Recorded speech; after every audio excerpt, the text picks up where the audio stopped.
Avant qu'Elizabeth Miller ne devienne un nom connu dans notre ville, avant qu'elle ne domine les cours de tennis et n'impose sans effort l'attention, nos vies se sont brièvement croisées d'une manière qu'aucun de nous ne réalisait à l'époque. Je me souviens de la première fois que je l'ai vue, non pas au lycée, ni sur un cours de tennis, mais des années plus tôt, par un après-midi humide d'août, lors du festival d'été annuel de la ville. Nous étions alors des enfants, âgés de près de 10 ans, et je venais de perdre une compétition de tir à la corde.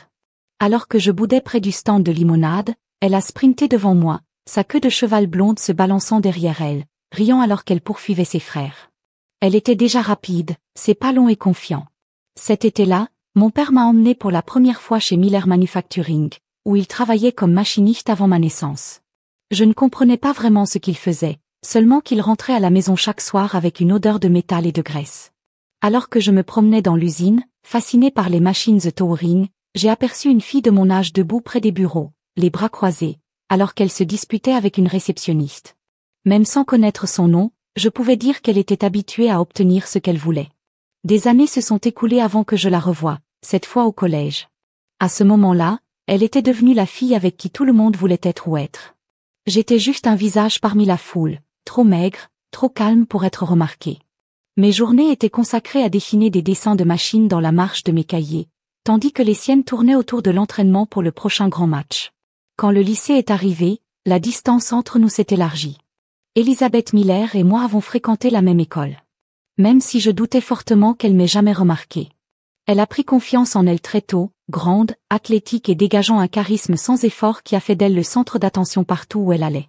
En revanche, j'ai été lent à me développer, restant petit et nerveux jusqu'à l'adolescence, pratiquement invisible dans la mer d'étudiants. Tandis qu'Elizabeth se délectait de son apparence saisissante, saisissant toutes les occasions de se démarquer, je me retirais dans des jeans amples et ajustés et des t-shirts surdimensionnés, essayant de me fondre dans l'arrière-plan.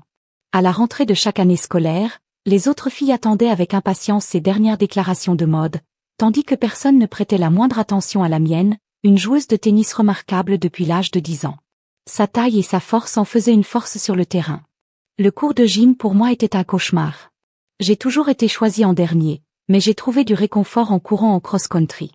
C'était juste moi contre la distance et j'ai prospéré.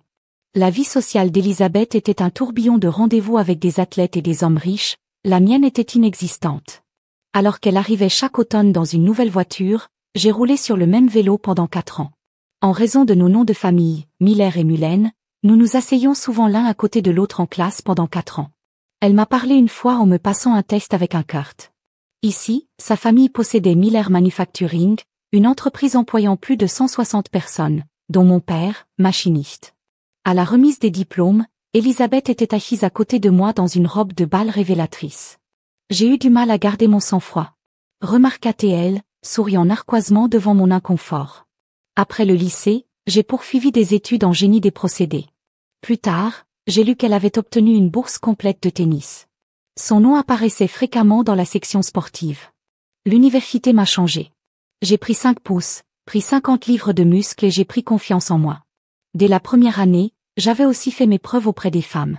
Pendant les vacances d'hiver, j'ai assisté à une fête. Elizabeth était là, toujours étourdie mais complètement ivre. Son petit ami d'une semaine a fait des commentaires grossiers, l'incitant à le gifler et à partir en traube avec tout le monde trop perdu. Elle s'est tournée vers moi, la seule sobre, et m'a ordonné de la ramener chez elle. Le lendemain matin, elle s'est réveillée dans mes bras puis a immédiatement paniqué. « Qu'est-ce que tu fous dans mon lit ?» Je l'ai interrompue avant qu'elle ne puisse s'enrouler. « Tu étais perdue. Je t'ai empêché de monter dans un taxi au hasard. Je t'ai nettoyé après avoir vomi dans ma voiture et je me suis assuré que tu ne t'évanouissais pas dans ton propre vomi. Et surtout, je ne t'ai pas touché. » Elle m'a étudié, la tension s'apaisant. J'ai dû vraiment aller trop loin. « Je vous connais ?» J'ai ri. « Ouais, Jeff Mullen. » Nous nous sommes assis l'un à côté de l'autre tout au long du lycée. J'étais le geek en chemise surdimensionnée. La reconnaissance vacilla. « Certainement pas. Je me souviens que tu avais toujours de meilleures notes. J'ai copié vos tests. » J'ai souri. « Je sais que je t'ai laissé faire. C'était la seule façon pour moi de te parler. » Nous avons tous les deux ri. Soupira-t-elle en se frottant les tempes. « Eh bien, maintenant que je sais que tu n'es pas un psychopathe, j'aurais besoin d'un café et de toast. » En arrivant alors que je me dirigeais vers la cuisine, je l'ai surprise en train de me regarder dans le miroir, un petit sourire aux lèvres. « Je reviens avec du café et des toasts, Un tablier noué autour de la taille pour plus de modestie. Elisabeth rit, c'est beaucoup trop de gelée. En souriant, j'ai répondu, tu n'auras pas besoin de serviette. Je ne laisse jamais la gelée de raisin se perdre. Toujours souriant, je suis retournée à la cuisine pour une autre tasse de café. À mon retour, Elisabeth était couverte de gelée de raisin. Une lueur ludique dans ses yeux. Oh non, dit-elle innocemment, on dirait que j'ai fait des dégâts en riant. Je me suis penchée, je l'ai embrassée et j'ai lentement léché la gelée de sa peau. Je n'étais pas comme les autres gars qui ne se souciaient que de leur propre plaisir. C'est peut-être mes années de course de fond, la patience, l'endurance et la discipline, mais je crois toujours que prendre mon temps conduit aux meilleurs résultats. Après une longue douche ensemble, nous nous sommes recroquevillés sous les couvertures pendant que je passais mes doigts le long de son bras. J'ai demandé, alors pourquoi restes-tu avec Carole au lieu de tes parents? Elle hésita d'une voix à peine au-dessus d'un murmure. C'est compliqué. Ma famille, surtout mes frères, ne s'entend tout simplement pas. Sentant qu'elle ne voulait pas s'attarder là-dessus, j'ai doucement changé de sujet. Qu'est-ce qu'il y a au programme aujourd'hui? Elle détendit son expression, s'adoucissant. J'ai quelques courses de Noël de dernière minute, puis un match de tennis à 14 heures. J'ai haussé un sourcil dans un pied de neige. Elle a souri sur les cours intérieurs des avantages de l'adhésion au country club, a-t-elle ajouté avec un clin d'œil. Pendant ce temps, ma propre journée a pris des tournants inattendus. Il y a un mois, j'avais obtenu un entretien d'embauche pour 13 heures aujourd'hui. L'intervieweur, Robert Miller, le père d'Elisabeth et président de Miller Manufacturing. L'ironie de m'asseoir avec le père de la femme avec qui je venais de passer la matinée ne m'a pas échappé. La dernière fois que j'ai porté un costume, c'était au lycée, à l'occasion de l'obtention de mon diplôme, j'en avais donc acheté un nouveau pour l'occasion. Peu importe comment ma matinée commençait, j'avais besoin de ce travail. Prenant une profonde inspiration, je suis entrée dans Miller Manufacturing et j'ai salué ma cousine, Sally, la réceptionniste. Elle m'a souri avant de disparaître pour informer Monsieur Miller que son rendez-vous de 13 heures était arrivé. Un instant plus tard, elle revint avec un regard complice, il est prêt à t'accueillir. En entrant dans le bureau, j'ai admiré les riches boiseries et les portraits encadrés de Monsieur Miller et de son père. Il se leva, m'offrant une poignée de main ferme avant de me faire signe de m'asseoir. Jeff, qu'est-ce qui t'amène ici aujourd'hui? Il a demandé. À l'endroit au but, m'asseyant, j'ai croisé son regard. Je suis un étudiant de première année à l'université d'État à la recherche d'un stage d'été. Miller Manufacturing était mon premier choix. Il haussa un sourcil. Pourquoi nous? De nombreuses entreprises seraient désireuses d'embaucher une personne possédant vos informations d'identification. Cette ville est ma maison, dis-je sincèrement. Ma famille vit ici depuis des générations. Mon père travaille pour votre entreprise depuis qu'il a quitté l'armée. Je me souviens avoir visité l'usine quand j'étais enfant, fasciné par les machines. Cette passion est restée avec moi et je crois que je peux apporter une réelle valeur à votre entreprise. J'ai continué. La plupart des diplômés avec mon GPA visent les grandes villes Chicago, Dallas, Houston, mais ce n'est pas moi. Je veux rester ici et travailler pour toi. Je sais que je dois faire mes preuves et je suis prêt à commencer par le bas. Mon objectif est d'obtenir un stage d'été, si j'obtiens de bons résultats, un poste à temps plein après l'obtention de mon diplôme. Monsieur Miller s'est penché en arrière pour m'étudier. Vous êtes diplômé du lycée local, n'est-ce pas? As-tu connu ma fille, Elisabeth? J'ai gardé mon expression neutre. Au bon sang, avancez prudemment. En déglutissant, je répondis, oui, monsieur, nous avions cours ensemble, mais nous ne courions pas exactement dans les mêmes cercles. Il hocha la tête. Je ne me souviens pas que vous fassiez partie de la longue file de garçons qui sont venus chez moi. C'est vrai, je ne changeais pas de vitesse. Il m'a demandé si je devais vous proposer un stage. Qu'apporteriez-vous à la table? Prenant une profonde inspiration, je l'ai exposé. Je commencerai par l'essentiel, nettoyer, balayer, sortir les poubelles, tout ce qu'il faut faire. Mais j'ai également mené une étude de cas sur Miller Manufacturing pour mon cours d'efficacité industrielle. Cela a piqué son intérêt. Il s'assit, continue. J'ai expliqué. Votre usine ferme ses portes tous les jours à 16 heures pour le nettoyage et le réapprovisionnement. Vous payez des employés aux salaires les plus élevés, des gars qui gagnent 12 $ de l'heure, pour effectuer des tâches qui pourraient être accomplies par des travailleurs à bas salaire à 5 $ de l'heure. Ma proposition est de prolonger la production jusqu'à 17h17, permettant à ces employés de rester productifs.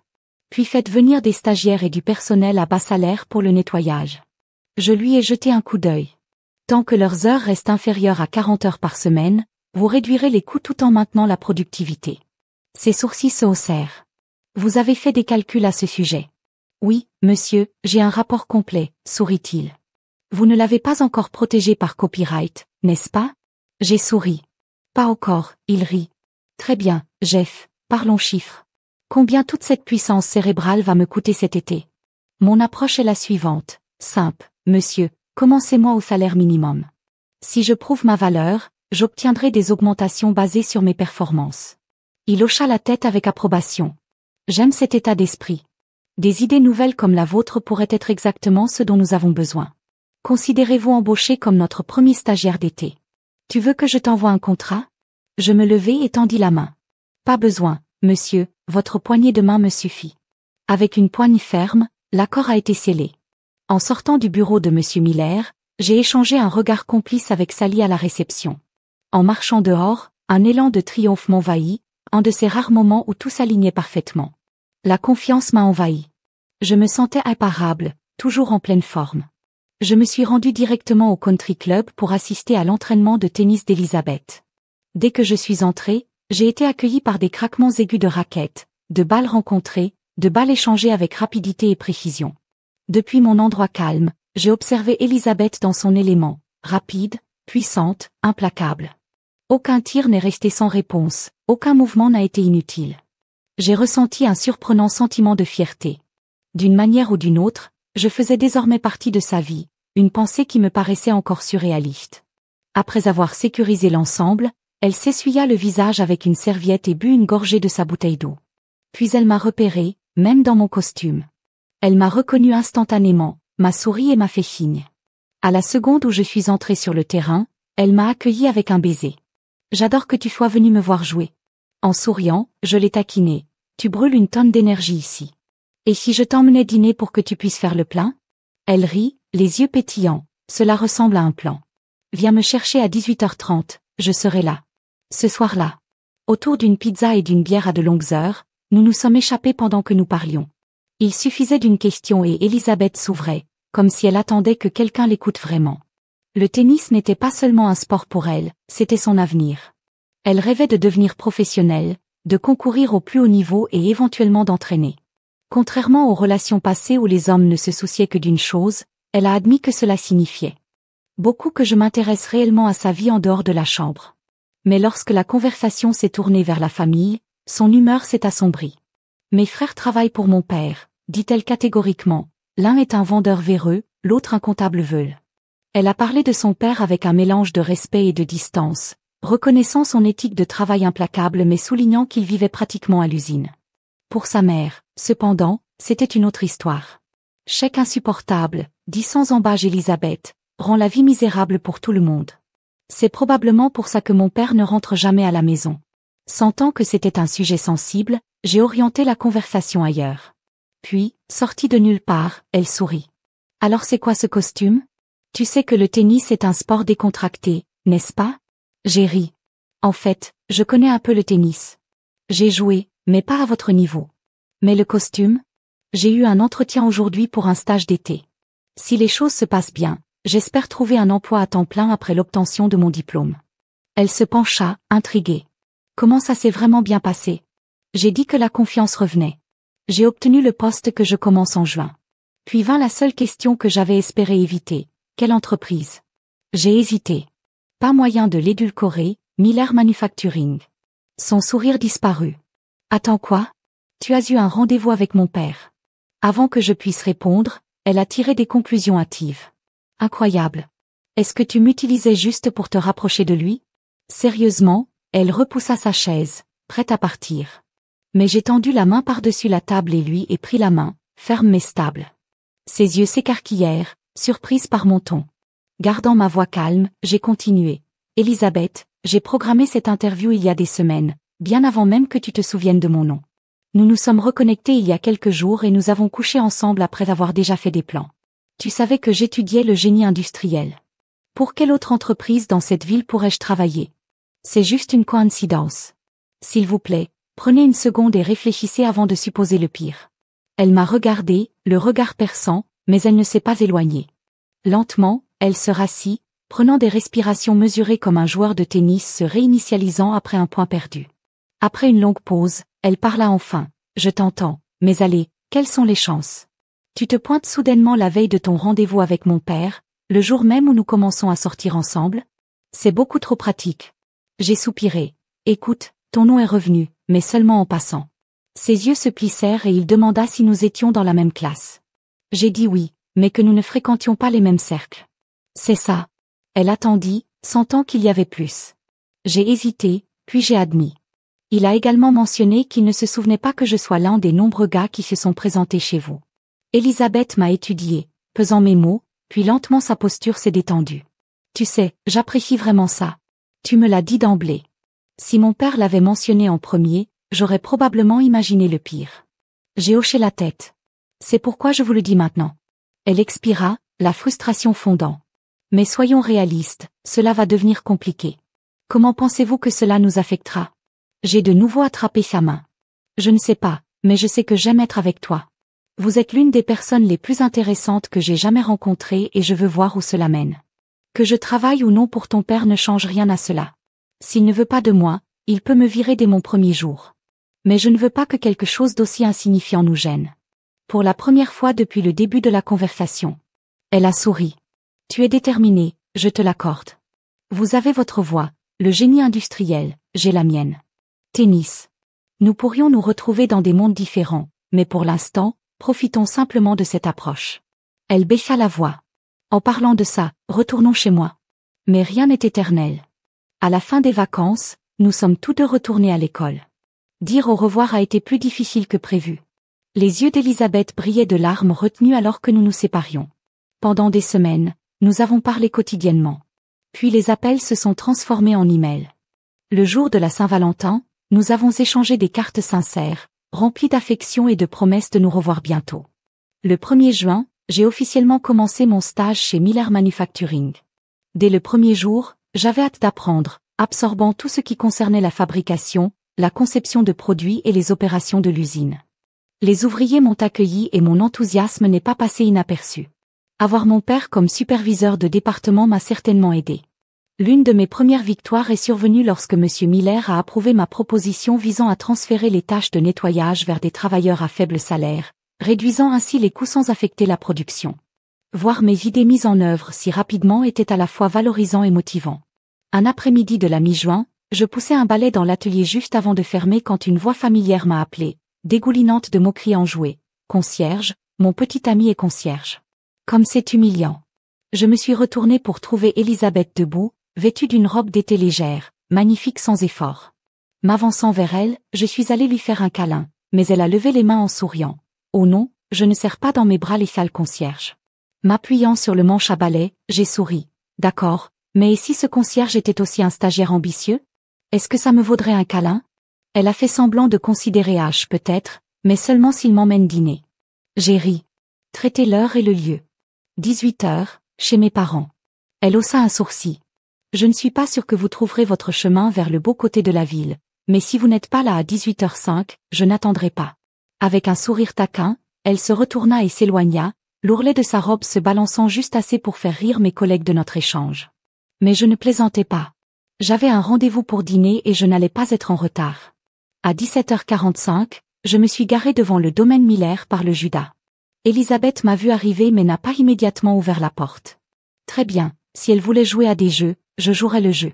À 17h55 exactement, je me suis dirigée vers la grande entrée et j'ai sonné. Une femme noire élégamment vêtue répondit à son expression chaleureuse mais professionnelle. Puis-je vous aider? Oui, madame, dis-je poliment. Jeffrey Mullen ici pour voir Miss Elisabeth Miller. Un sourire entendu apparut sur ses lèvres. Oui, monsieur Mullen, Miss Elisabeth vous attend. S'il vous plaît, asseyez-vous. Je me suis installée dans un fauteuil moelleux dans le hall. À 18h, Elisabeth est apparue en haut des escaliers, ses lèvres retroussées en un sourire lent et enjoué. Je suis impressionnée, songea-t-elle. Je m'attendais à moitié à ce que tu te dégonfles. Après tout, les concierges ne franchissent généralement pas les portes d'entrée de la propriété du président en souriant. J'ai rétorqué. Vous avez raison, mais les stagiaires d'été, c'est absolument le cas. Elle a ri et a tendu la main. Allez, je veux que tu rencontres mes parents. Je n'étais pas sûre de vouloir ça, mais je l'ai suivi dans le somptueux salon. Son père était assis en train de lire, sa mère était obsédée par la télévision. L'air était chargé d'une tension inexprimée. Père, Mère, Elisabeth dit doucement, voici mon compagnon de soirée, Monsieur Jeffrey Mullen. Me tournant vers Monsieur Miller, j'ai hoché la tête. Bonsoir, monsieur. Il sourit. Content de te voir, Jeff. Je me suis alors tourné vers sa mère. Un plaisir de vous rencontrer, Madame Miller. Une moquerie acerbe s'échappa de ses lèvres. Voici votre invité, le concierge. Son ricanement était à peine dissimulé. Je m'attendais à mieux. Elisabeth n'a pas manqué une miette. Oh, ne t'inquiète pas, maman, Jeffrey a des exigences très élevées, si élevées, en fait, que tu ne devrais probablement pas m'attendre à la maison ce soir. J'ai failli m'étouffer. Essayait-elle de les provoquer? Me tester? Avant que je puisse réagir, elle m'a tiré la main. Allez, Jeffrey. Nous avons passé assez de temps ici encore sous le choc. Je me suis tournée vers ses parents. Ravi de vous rencontrer, Madame Miller. Bonsoir monsieur. Monsieur Miller rit. À 7h30, Jeff. Oui, monsieur, Elisabeth a éclaté de rire alors que nous montions dans la voiture, mais j'étais encore en train de comprendre ce qui venait de se passer. Qu'est-ce que c'était que ça? J'ai demandé. Pourquoi me mettrais-tu dans cette situation? Elle sourit. C'était une leçon pour ma mère. Elle avait besoin de comprendre pourquoi nous sommes ensemble. Et vous vous êtes parfaitement comporté, calme, sous pression, rapide sur vos pieds. Si j'avais écrit votre réponse, je n'aurais pas changé un mot. J'ai expiré. Elisabeth, j'aime passer du temps avec toi, que ce soit au lit ou en dehors, mais je suis sérieux dans mon travail. La compagnie de ton père est importante pour moi, tout comme le tennis l'est pour toi. J'ai besoin que tu respectes ça. Je soutiens vos ambitions. J'ai besoin de la même chose en retour. Son expression s'adoucit légèrement. J'ai l'habitude d'obtenir ce que je veux, Jeff, mais je vais essayer d'être plus attentif à la façon dont mes actions t'affectent. Changeant de sujet, ai-je demandé, en parlant de ça, je n'ai pas eu de vos nouvelles depuis des semaines. Que s'est-il passé? Un sourire narquois revint. On dit que l'absence rend le cœur affectueux.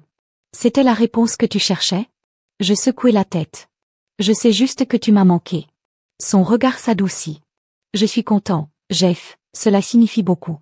Au steakhouse, j'ai levé mon verre, un toast à ton retour et au fait que cette ville est instantanément meilleure avec toi dedans. Après avoir bu une gorgée, j'ai demandé, alors depuis combien de temps es-tu de retour et pourquoi attendre jusqu'à maintenant pour me voir? Elle haussa les épaules, ce voyage n'était pas prévu. Mon père avait besoin que je signe des documents d'entreprise.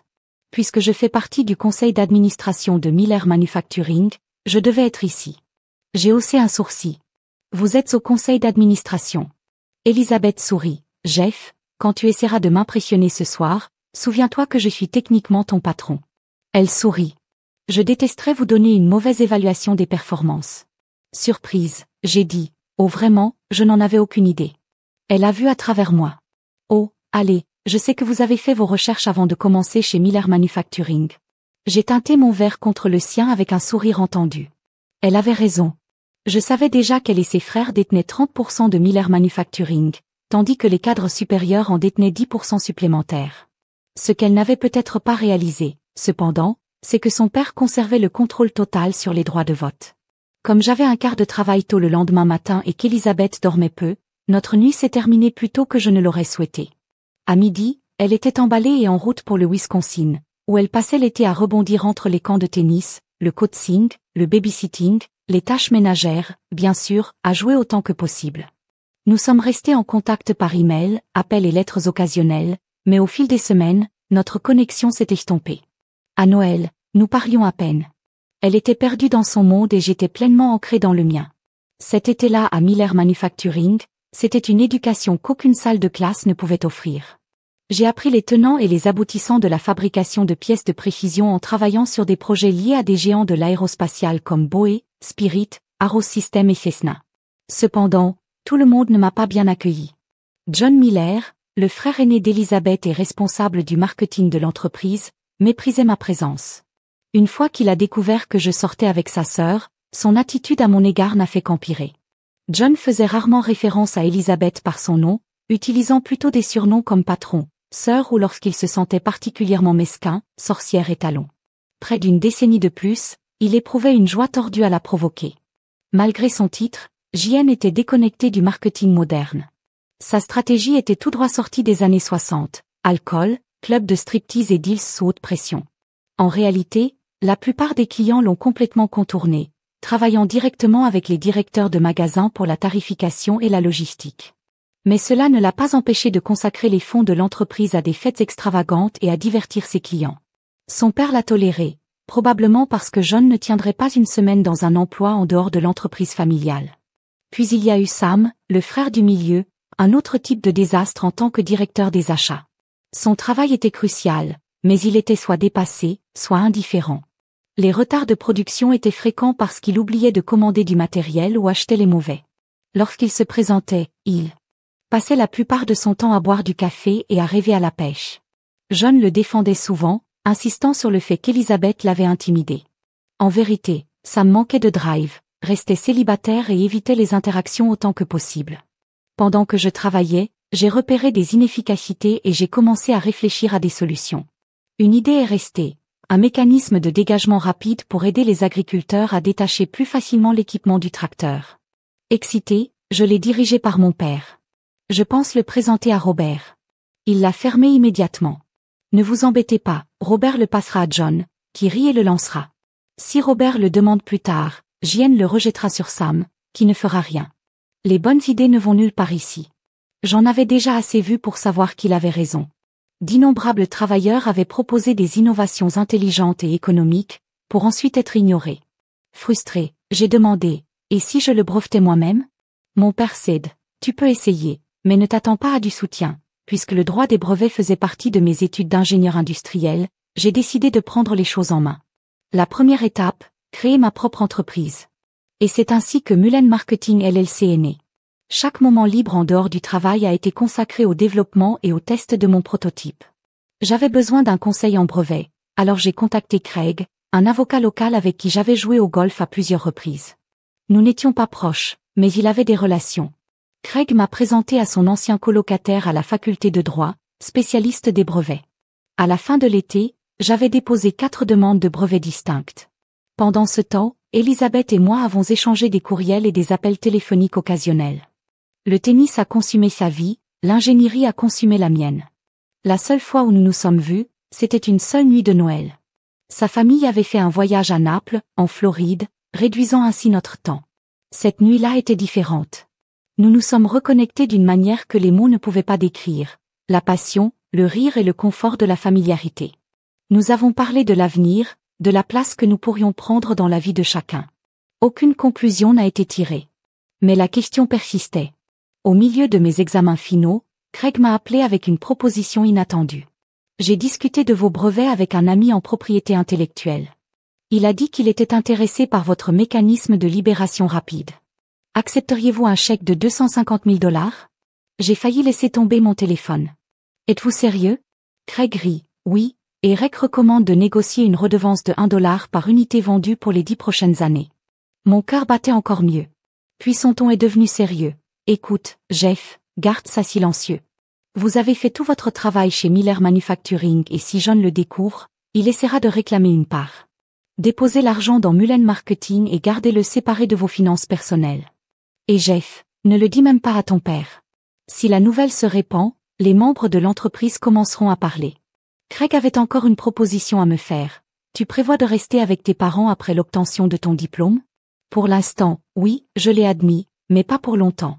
Il a mentionné une maison saisie que la banque était impatiente de se débarrasser, structurellement solide, mais l'intérieur a besoin de travaux. Vous pouvez consacrer une partie de l'argent de votre brevet à un acompte et la banque couvrira le reste. C'était logique et c'est comme ça que je suis devenu propriétaire. Alors que je m'installais dans mon nouveau rôle chez Miller Manufacturing, mon titre officiel est celui d'ingénieur en chef. Le salaire n'était pas le plus élevé parmi mes pairs, mais j'y voyais un potentiel à long terme. C'était l'occasion de créer quelque chose de significatif. Entre travailler 45 heures par semaine et rénover ma maison tous les soirs et week-ends, ma vie était bien remplie. Pas de temps pour les fêtes, pas de golf, pas de rendez-vous. J'ai essayé de rester en contact avec Elisabeth, mais avec le décollage de sa carrière de tennis professionnelle, elle voyageait constamment, rendant nos conversations rares. Puis, un soir, sans prévenir, elle est entrée directement chez moi alors que j'étais en train de peindre le salon. Elle a scanné la scène chaotique, pots de peinture, meubles éparpillés couverts de poussière, vêtements jetés partout avant de plisser le nez. De quel genre de zone sinistrée s'agit-il? Demanda-t-elle en croisant les bras. J'ai souri. J'appellerais ça un nid d'amour. Elle a roulé des yeux. Plus comme une grange abandonnée. Tu fais ça depuis des mois. Pourquoi ça n'est pas fait? Encore? Je travaille à plein temps, Elisabeth. Le conseil d'administration ne m'accorde pas vraiment un traitement spécial. Elle a agité la main avec dédain, embauché simplement quelqu'un. Puis, comme si c'était réglé, elle ajouta, je suis venue ici dans l'attente d'une romance, mais je ne vais pas le faire en plein chantier. Trouve-nous une chambre au Hyatt. Bien sûr. Je n'ai pas discuté, bien entendu, ma coopération a été bien récompensée. Cet été-là, Elisabeth a conservé son habitude de passer à l'improviste entre les tournois. Elle se rendrait en ville, nous passions du temps ensemble, puis elle disparaîtrait pendant des semaines. Un jour, alors qu'elle était à la maison, elle a apporté une valise de linge. Alors qu'elle le vidait sur le sol, un paquet de caoutchouc en tomba. Je l'ai regardé, puis elle. Elle sourit et haussa les épaules, une fille ne peut pas être trop prudente. Je voulais être en colère, mais nous n'étions ni mariés, ni fiancés, ni même vivant ensemble. Je n'avais pas droit à la jalousie. Alors j'ai ravalé ma fierté. J'ai participé à quelques-uns de ces tournois quand je le pouvais, mais quelque chose n'allait pas. Un après-midi, alors que nous étions assis ensemble avant un match, un groupe de gars s'est approché d'elle. Elle les a renvoyés rapidement et ils sont partis avec de vagues excuses du genre. Oh c'est vrai, j'ai oublié, désolé pour ça, ça n'a pas fonctionné. Si je n'avais pas été là, la conversation aurait été très différente. Pendant ce temps, ma carrière était florissante. J'ai mis en œuvre des améliorations d'efficacité chez Miller Manufacturing, rendant l'usine plus productive et rentable.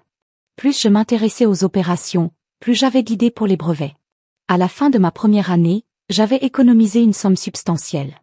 Mon accord avec Miller Manufacturing était simple. Lorsque je développais un nouveau produit, je couvrais les coûts des matériaux et payais un salaire standard pour construire des prototypes. En retour, Miller Manufacturing a obtenu la première place sur le cycle de production. Ironiquement, j'ai rapporté plus d'affaires que leur soi-disant directeur marketing. Quand Elisabeth est revenue, ma maison prenait enfin forme. Mais quelque chose était différent. Elle n'était pas aussi confiante qu'à son habitude. Elle semblait agitée, inquiète. Elle avait subi une blessure lors d'un voyage, qui n'était plus couverte par l'assurance maladie de son père. Elle était coincée.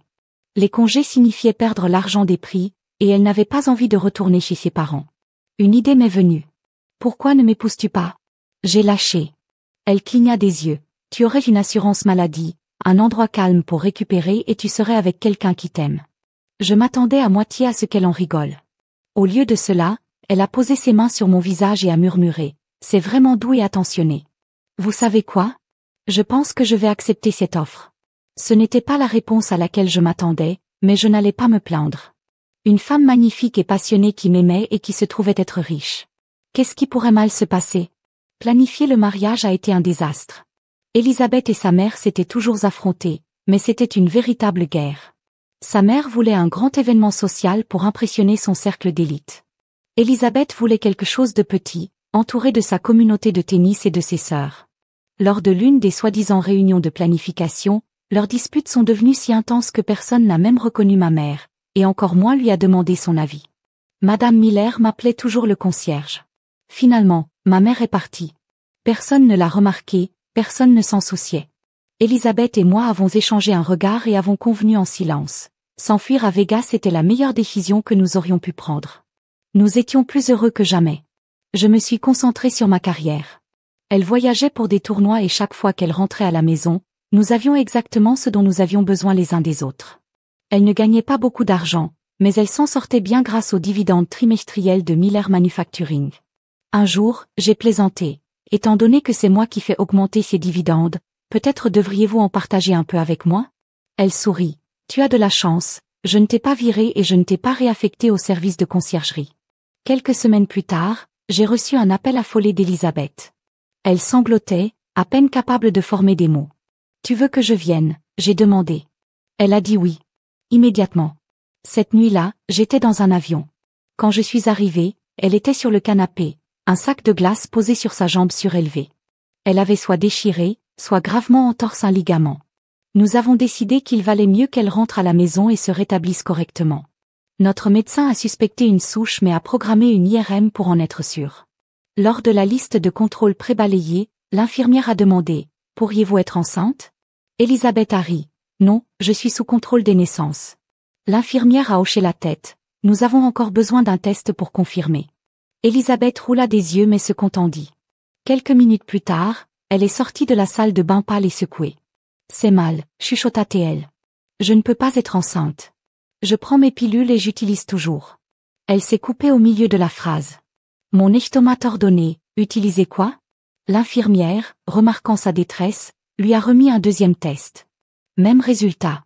Elisabeth est tombée dans une chaise stupéfaite. Cela ne peut pas se produire. J'ai essayé de la rassurer. Ça ira. Vous alliez de toute façon pendant vos pieds pendant des mois. Cela vous donne juste plus de temps pour récupérer. Elle a finalement pris un emploi d'entraîneur dans une école de filles, même si elle ne pouvait pas jouer. Elle était une excellente enseignante et ses élèves prospèrent. Une équipe a même remporté son championnat d'État. Elle a également utilisé les installations de l'école pour la réadaptation, reprenant lentement ses forces. Mais si Elisabeth détestait autre chose que blessée, c'était enceinte. Chaque jour était une lutte. Elle a chargé les changements à son corps, en voulait à l'inconfort et n'a trouvé aucune joie dans l'expérience. Sa poitrine a grandi sensiblement et quand j'ai demandé avec désinvolture si elle prévoyait d'allaiter, elle a riposté, pas une chance en enfer. La livraison était difficile et elle avait besoin de soins supplémentaires. Ensuite, j'étais là dans la salle d'accouchement lorsque l'infirmière a annoncé « Félicitations, vous êtes la fière mère de 2 bébés garçons en bonne santé ». Toujours à l'hôpital, Elisabeth a immédiatement dit au médecin qu'elle voulait que ses tubes soient à égalité. Elle n'avait plus l'intention de poursuivre une grossesse. J'ai suggéré une vasectomie. Au lieu de cela, soulignant que c'était une procédure plus simple et moins invasive, elle l'a rejetée sans hésitation. Non, je veux que mes tubes soient attachés. Quelque chose sur son insistance est resté avec moi. Si j'avais une vasectomie, elle pourrait encore tomber enceinte, mais pas par moi. C'était peut-être exactement pourquoi elle voulait gérer elle-même. Lorsque nous avons ramené Cameron et Cody à la maison, ma mère et ma grand-mère étaient déjà là prêtes à aider. Elisabeth n'avait pas d'instinct maternel et a été soulagée de les laisser prendre le relais. Ma grand-mère dans les années 70 adorait les enfants et a traité les garçons comme s'ils étaient ses propres petits-enfants. Elisabeth, bien sûr, a vu cela comme une nounou gratuite et à temps plein. Son objectif est resté sur la réadaptation et le tennis.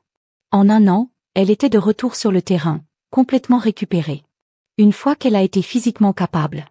Son horaire tournait autour de tout ce qui concerne le tennis, matchs, tournois, cliniques, symposiums.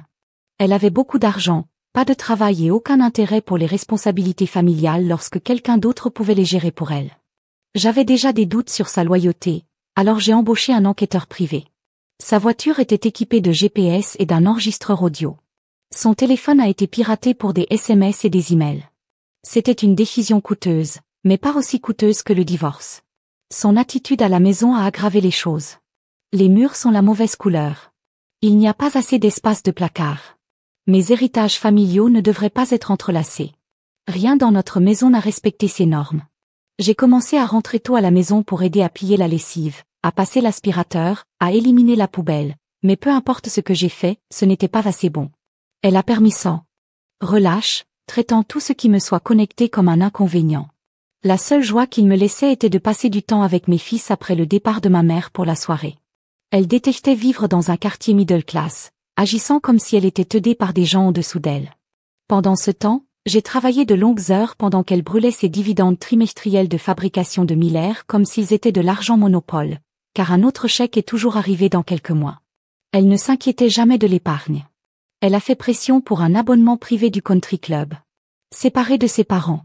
Elle y est allée tous les jours pour le déjeuner, laissant les garçons avec quiconque était disponible. Ses dépenses et ses détachements de la famille m'ont irrité plus que je ne l'ai laissé.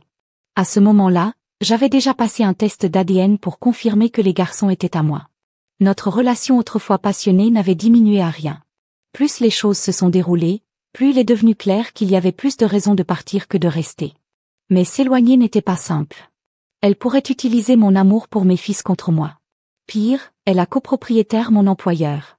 Un seul appel téléphonique pourrait détruire ma carrière. La fabrication Miller était très respectée.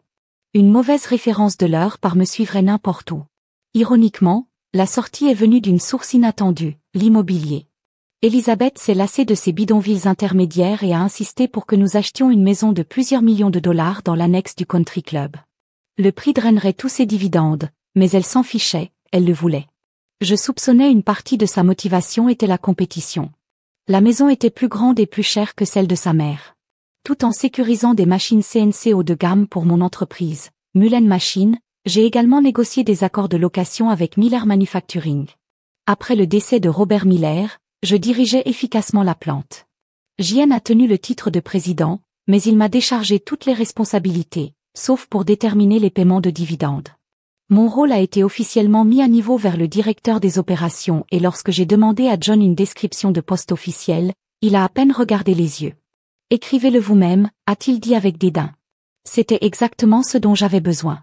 Avec l'aide de Craig, j'ai rédigé une description qui m'a donné un contrôle opérationnel étendu, y compris l'autorité sur les acquisitions d'équipements, un facteur clé pour garder Miller compétitif. Ma limite de dépenses sans approbation du conseil d'administration a été fixée à 500 000 $.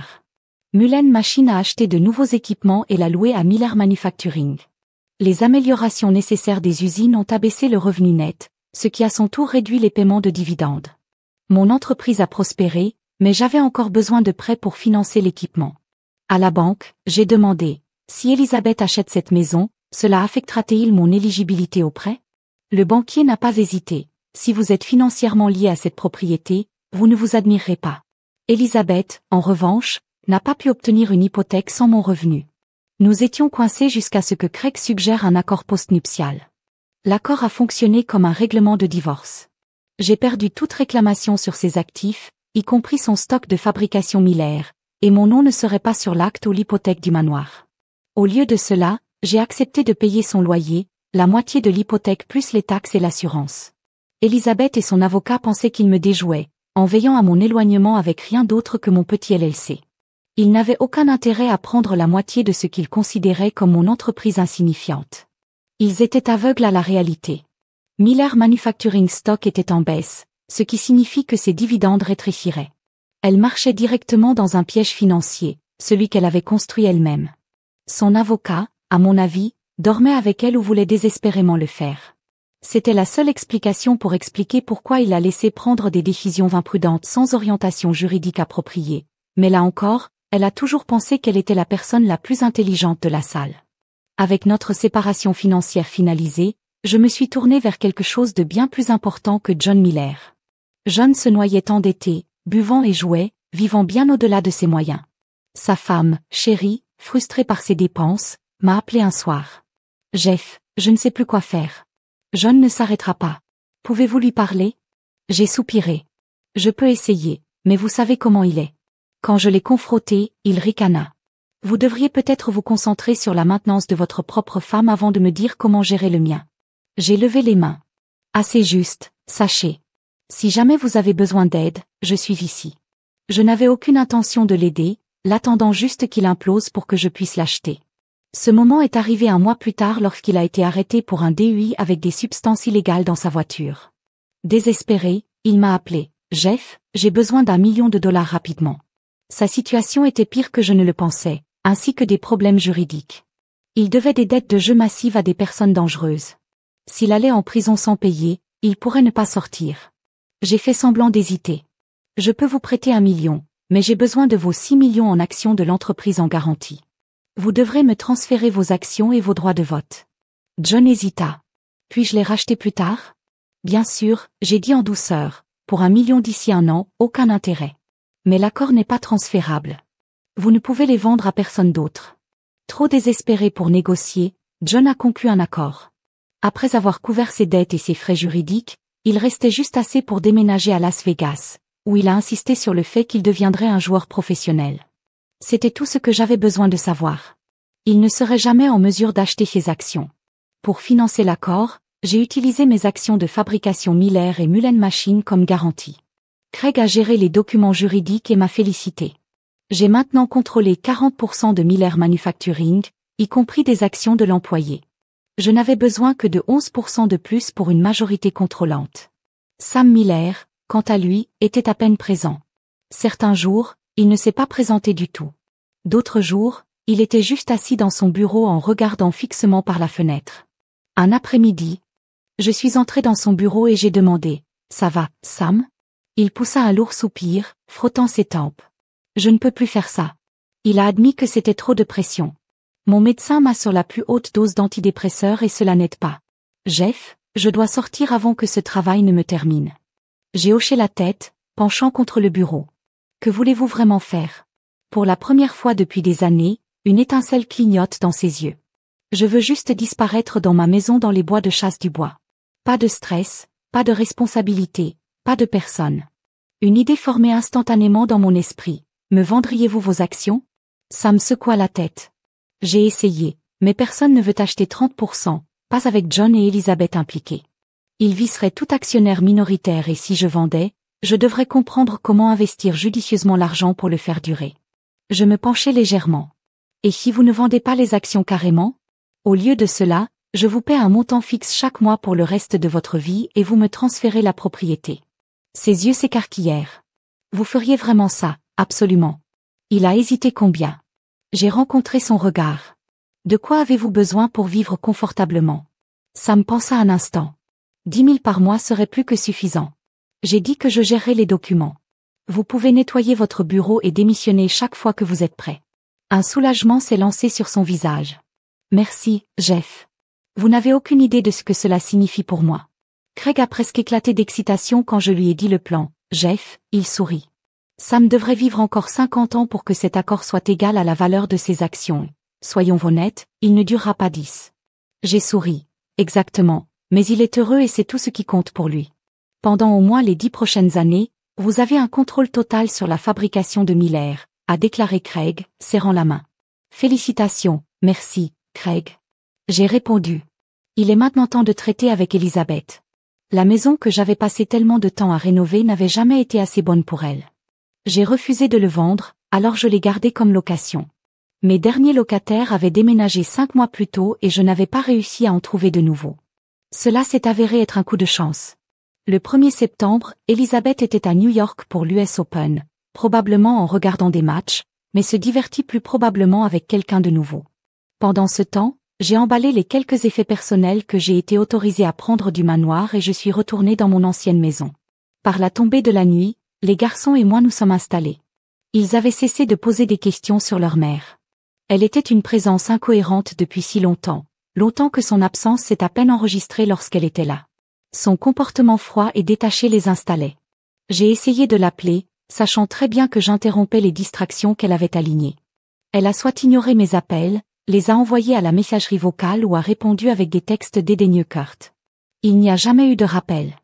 Une fois que tout était sorti du manoir, je lui ai laissé une note. Je ne paierai pas le loyer de septembre. Les garçons et moi avons déménagé. Le lendemain matin, je suis entré dans le bureau. Sally, toujours efficace, venait d'envoyer un avis de 14 jours pour une réunion des actionnaires. L'ordre du jour, transfert des actionnaires, gestion de restructuration et dividendes au 3e trimestre. Elle leva les yeux, les sourcils levés. Il se passe beaucoup de choses sur lesquelles je n'ai pas été informé. Vous voulez m'indiquer avant que les gens ne commencent à poser des questions? J'ai souri. Grande nouvelle, Sally. Je possède maintenant chacune des actions de fabrication de John et Sam S. Miller. Cela me donne un contrôle de vote de 70%. Elizabeth, elle n'est pas pertinente maintenant. Un sourire lent et méchant se propage sur son visage. Dieu, je détestais cette femme depuis le lycée. Elizabeth est revenue de New York quelques jours plus tard et a trouvé ma note en quelques minutes. Elle m'appelait dans une rage. Tu me dois du loyer. Comment diable suis-je censé effectuer les versements hypothécaires sans lui? Elle a crié. Pas mon problème. Son ton est devenu venimeux. Si vous ne m'apportez pas ce chèque, je vais juste élever mes dividendes pour inventer la différence. Je vais le faire prendre directement de votre salaire. Vous faites une énorme erreur, Jeff. Il était clair qu'elle n'avait pas parlé à ses frères ou même pris la peine de lire l'avis officiel de la réunion des actionnaires dans sa boîte aux lettres au moment où la réunion a eu lieu à la fin de la semaine. Elizabeth était introuvable. Les seuls participants étaient moi, représentant 60% des actions, mon père, qui a contrôlé 10% supplémentaires pour les employés, Craig, maintenant l'avocat d'entreprise de l'entreprise, et Sally, le secrétaire du conseil d'administration de longue date. La première motion approuvait le transfert officiel des actions de John et Famdy. Le second me nomme officiellement en tant que président et président du conseil d'administration. Le troisième annulation des actionnaires dividendes en raison de la baisse des bénéfices et de la réinvestissement dans de nouveaux équipements. Toutes les motions passaient à l'unanimité. Peu de temps après que mon père ait quitté mon bureau, Elizabeth a pris d'assaut, son avocat traînant derrière. Elle a éclaté par la porte, les yeux flamboyants. Sors de la chaise de mon père, toi, fils d'une sorcière. Vous êtes licencié. Sortez de ce bureau dès maintenant. De toute évidence, Son avocat l'avait finalement accrochée, la forçant à parcourir l'avis de réunion qu'elle avait ignoré. Au moment où elle a compris ce qui s'était passé, il était trop tard. Ses yeux s'échappèrent sauvagement. Où sont mes frères? Vous n'avez pas la procuration sur eux. Je me penchai en arrière, souriant. Je n'ai pas besoin de procuration. J'ai acheté leurs actions. Cela signifie que les droits de vote sont les miens. Son visage épuisé de couleur. En anticipant cette crise de colère, je lui ai remis les documents de transfert notarisés, ainsi que les approbations du conseil d'administration signées. Son avocat les a arrachés, en parcourant les pages avant de se moquer. C'est une blague. Vous ne vous en sortirez pas. Nous vous enterrerons devant le tribunal. Nous savions tous les deux qu'il bluffait. Sally, efficace, comme toujours, a remis à Elisabeth le procès-verbal officiel de la réunion. Je me penchai en avant, ma voix calme. Regardez attentivement les transferts de partage. Je suis le président et le président maintenant. Puis j'ai fait un geste vers le mur derrière elle. Jetez un œil au portrait. 3 générations de leadership de Miller Manufacturing, votre grand-père, votre père et maintenant moi. C'était le moment où elle a finalement compris. Sans dividendes, elle ne pouvait pas se permettre le manoir, les voitures ou les frais de country club. Elle n'avait jamais sauvé ou investi à bon escient. Tout son avenir financier était basé sur des chèques trimestriels. Qui n'existaient plus. Le désespoir scintillait sur son visage, mais elle l'a rapidement masqué. Jeff Le Temps en parle pendant le dîner. Elle a dit, en douceur, je vais faire livrer votre steak préféré du country club. Venez à 6h30 et nous pouvons travailler sur les détails. Je ne pense pas que l'un de nous ne veut vraiment que le divorce. Nous devrions penser à ce qui est le mieux pour les enfants. J'ai presque ri. Elle n'avait jamais pris en compte les garçons dans ses décisions auparavant, mais maintenant qu'elle était hors de l'option, soudain, elle était la mère concernée. J'ai joué le jeu. J'attends avec impatience la conversation. À 6h29, j'ai sonné la porte. Elisabeth l'ouvrit, portant une robe en soie qui serra ses courbes dans ses bras. Son maquillage était impeccable, ses cheveux coiffés à droite. Jeffrey, elle ronronna. Vous n'aviez pas besoin de sonner à la porte. C'est votre maison. Je craignais juste que j'interrompe quelque chose, dis-je. Entrant à l'intérieur, elle sourit. Pas du tout du vin. J'ai hoché la tête, c'est génial. Elle a versé un verre et n'a pas perdu de temps. Je dois dire, Jeff, je suis impressionné. J'ai toujours su que vous étiez ambitieux, mais cela, vous l'avez accéléré de 20 ans. Comment avez-vous fait vendre mes frères vidéo? C'était génial. Elle tourbillonna son verre. Maintenant c'est juste toi et moi. Nous contrôlons l'entreprise ensemble. Nous devrions célébrer cette victoire. J'ai le refroidissement du champagne pour un toast après le dîner. Je me penchai légèrement, Elisabeth. Savez-vous comment j'ai géré tout cela? Je travaillais pour ça. Pendant que vous aviez vos affaires, j'étais ici en train de construire quelque chose de réel. Son sourire vacilla, pour être absolument clair. J'ai continué ma voix. J'ai déménagé parce que je demande le divorce cette semaine. J'ai laissé cela s'enfoncer avant de porter le coup final. Ce n'est pas un partenariat. Je contrôle la participation majoritaire et ce que je dis. Vous pouvez garder vos actions et rester au tableau, mais il n'y aura pas de dividendes pendant au moins 1 an. Son expression se tordit de panique. Vous ne pouvez pas faire ça, Jeff. C'est mon seul revenu. Comment suis-je censé vivre? Je me moquais. Vous auriez dû y penser avant de laisser tomber le charme. Jeff, j'aurais peut-être eu un peu de plaisir avec quelques gars, mais j'étais toujours fidèle à vous. Demandez à n'importe qui en ville. J'ai ri, secouant la tête. Elisabeth, au cours de la dernière année, j'ai eu un enquêteur privé qui vous a suivi à chaque tournoi. Il a rassemblé suffisamment de preuves, des photos, des vidéos, pour prouver que cette déclaration est un mensonge complet. La couleur s'est épuisée de son visage alors que la réalité s'installe. Mais elle n'avait pas fini de se battre. Si vous me divorcez, Jeff, vous devrez toujours payer aliments et une pension alimentaire pour enfants, a-t-elle cassé. Vous pourriez aussi bien rester marié, ce sera moins cher. J'ai secoué la tête en souriant. Vous semblez avoir oublié quelque chose. L'accord postnuptial sur lequel vous avez insisté s'est assuré de ne pas pouvoir réclamer vos actifs. Mais ce faisant, vous vous assuriez également de ne pas pouvoir toucher le mien. Cela ne signifie pas de pension alimentaire. Elle hésita, se précipitant pour une contre-attaque. Et quant à la pension alimentaire pour enfants, j'ai poursuivi. Les garçons vivent avec moi. Ils vous ont à peine vu depuis des mois et quand ils le font, ils ont peur de vous. J'ai gardé la trace du nombre de nuits que vous avez réellement passées à la maison. Vous étiez parti plus de la moitié de l'année. Comment prévoyez-vous de convaincre un juge que vous êtes leur principal soignant? Sa confiance vacilla, mais elle l'a rapidement masquée. Très bien, a-t-elle dit, reprenant un certain sang-froid. Donnez-moi juste 6 millions de dollars pour mes actions et je vais m'éloigner. J'ai laissé échapper un petit rire. Oh ma chérie, je n'ai pas besoin de vos actions pour gérer cette entreprise. Mes 70% me donnent le plein contrôle. Vous n'avez que 30%. Votre stock ne vaut rien pour moi. Ses lèvres se séparèrent légèrement alors qu'elle réalisa à quel point elle avait mal calculé. Et laissez-moi être clair. J'ai ajouté, tant que vous possédez ces actions, il n'y aura pas un seul dividende versé. Si j'ai besoin d'un revenu supplémentaire, j'augmenterai mon salaire. Si l'entreprise fait bien, les employés verront des bonus. Avant de voir un centime, ses mains se serrent dans les poings. Vous ne pouvez pas faire ça. J'ai souri froidement. Je peux et je le ferai.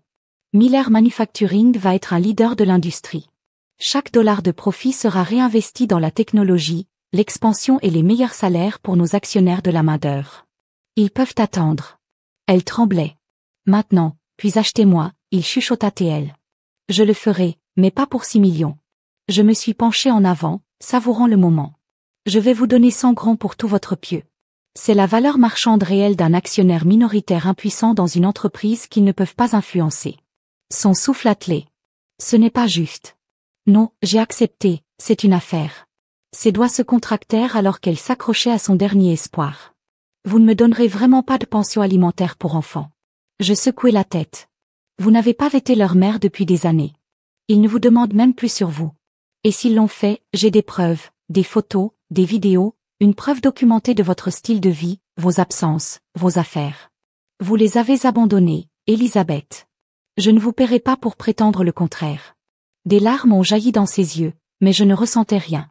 Et si vous combattez cela devant le tribunal, j'ai continué la voix stable.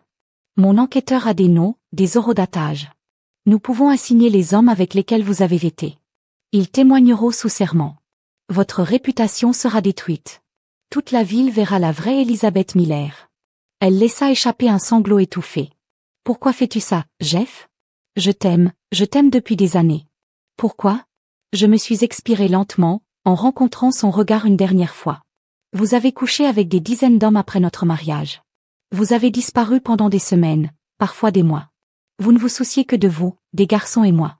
Nous n'avons jamais été une priorité pour vous. Je me dirigeai vers la porte. Maintenant, vous n'êtes rien pour nous, tournant la poignée. J'ai jeté un coup d'œil en arrière une seule fois. Au revoir, Elisabeth. Et puis je suis sortie. Un homme libre, un homme heureux, un père dévoué. Elle ne pouvait pas se permettre le prochain paiement hypothécaire ou la Mercedes. Elle a essayé de vendre le manoir, mais sans une baisse de prix drastique. Il s'est assis sur le marché pendant des mois.